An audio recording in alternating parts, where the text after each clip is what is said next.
Bonjour à tous, je voudrais faire un petit point sur la situation de la Covid sur notre ville. La ville, bien sûr, est concernée comme toutes les villes, pas plus, pas forcément moins non plus, mais c'est une vraie question et donc il faut prendre les choses très au sérieux. Alors j'ai fait un courrier au Premier ministre pour évoquer deux points. Le premier point, c'est l'impréparation gouvernementale, et le deuxième point, c'est faire état de notre incompréhension. Pour le premier point, c'est l'impréparation. L'impréparation, mais on le sait tous, le gouvernement a exigé qu'il y ait des masques, sauf qu'il n'en a pas distribué, il a fallu qu'on en distribue, et notamment pour les enfants. Les enfants, on a ouvert les écoles en faisant une obligation de porter des masques, mais il n'y en avait pas, et donc la ville a dû, là encore, produire des masques. Nous avons un deuxième élément, on le sait bien maintenant, tous les médecins s'accordent là-dessus, il faut tester, tracer et isoler. Et bien là encore, il n'y a eu que 2 opérations de tests sur la ville organisées par l'État, et donc il a fallu qu'on mette en place avec les professionnels de santé des dispositifs qui permettent de tester massivement, parce que c'est une des clés de la réussite de la lutte contre cette pandémie.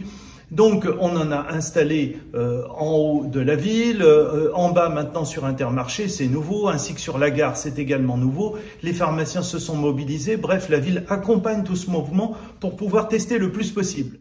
Le deuxième élément de ce courrier concerne une incompréhension. L'incompréhension, pourquoi? Eh bien parce que les grandes surfaces sont ouvertes et les petits commerçants du centre-ville sont fermés. Et ça, c'est une situation qui n'est pas tenable pour nos centres-villes.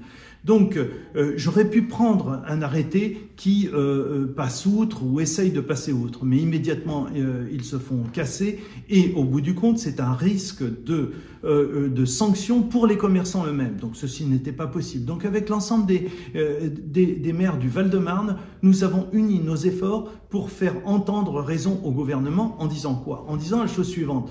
Eh bien, qu'il convenait de distinguer dans ces petits commerçants ceux qui avaient fait des efforts et qui assuraient en fait un milieu complètement sécure sanitairement parlant, de ceux qui n'avaient pas fait d'efforts. Et donc ainsi, on aurait pu ouvrir ceux qui avaient fait des efforts en établissant des commissions, comme on sait très bien le faire dans le cadre incendie ou autre dispositif. Et donc, cette démarche, alors même qu'elle avait été adoptée à l'unanimité par le Sénat, eh bien, ça a été balayé par le gouvernement à l'Assemblée nationale et c'est bien dommage. D'où le sens de ce courrier de relance en relayant cet appel au secours de nos petits commerçants.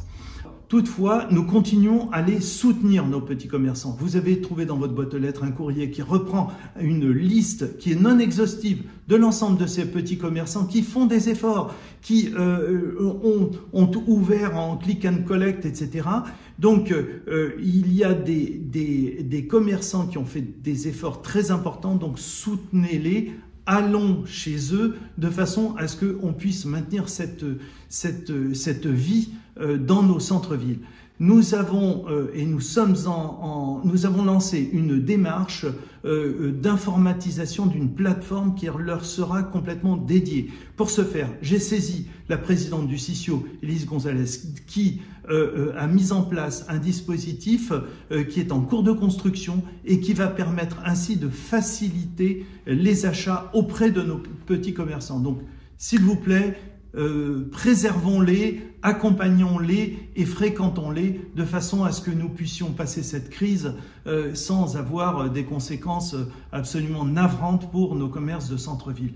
Voilà, je voulais vous dire aussi de prendre soin de vous, de respecter les consignes qu'on nous donne. Bien évidemment, il s'agit de prendre soin de nous de façon à ce que nous puissions envisager de lutter correctement contre cette pandémie et passer de bonnes fêtes de Noël.